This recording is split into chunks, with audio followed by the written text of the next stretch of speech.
of certain recent developments pertaining to Bangladesh. As honorable members are aware, India-Bangladesh relations have been exceptionally close for many decades over many governments. Concern about recent violence and instability there is shared across the political spectrum. Speaker, sir, since the election in January 2024, there has been considerable tension, deep divides, and growing polarization in Bangladesh politics.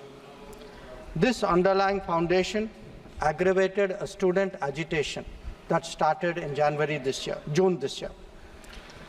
There was growing violence, including attacks on public buildings and infrastructure, as well as traffic and rail obstruction.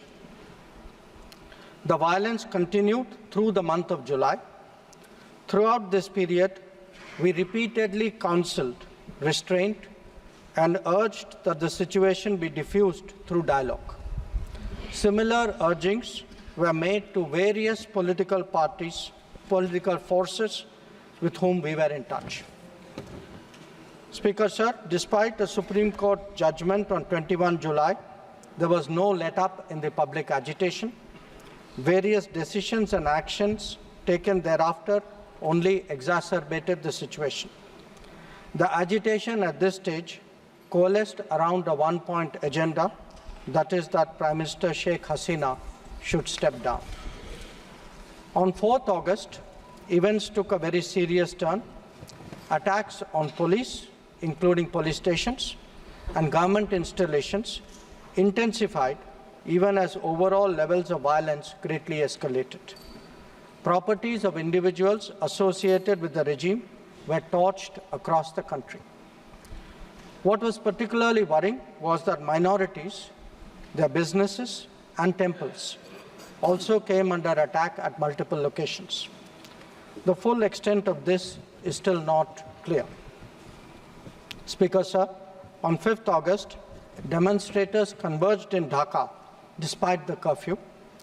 Our understanding is that after a meeting with leaders of the security establishment, Prime Minister Sheikh Hasina apparently decided to resign. At very short notice, she requested approval to come for the moment to India. We simultaneously received a request for flight clearance from the Bangladesh authorities.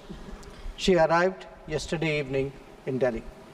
Speaker, sir, the situation in Bangladesh is still evolving. The Army Chief, General Waqaruzzaman, addressed the nation on 5th August. He spoke about assuming responsibility and constituting an interim government. We are in close and continuous touch with the Indian community in Bangladesh through our diplomatic missions. There are an estimated 19,000 Indian nationals who usually live there, of which about 9,000 are students. The bulk of the students, however, have already returned to India in the month of July on the advice of the High Commission. In terms of our diplomatic presence, in addition to the High Commission in Dhaka, we have Assistant High Commissions in Chittagong, Rajshahi, Khulna, and Sylhet. It is our expectation that the host government will provide the required security protection for these establishments. We look forward to their normal functioning once the situation stabilizes. Speaker, sir, we are also monitoring the situation with regard to the status of minorities. There are reports of initiatives by various groups and organizations to ensure their protection and well-being. We welcome that. We welcome that and will naturally remain deeply concerned till law and order is visibly restored. Our border guarding forces have also been instructed to be exceptionally alert in view of this complex situation. Speaker, sir, in the last 24 hours, we have been in regular touch with the authorities in Dhaka. This is the situation as of now. I seek the understanding and support of the House in regard to sensitive issues regarding an important neighbor on which there has always been strong national consensus. Thank you.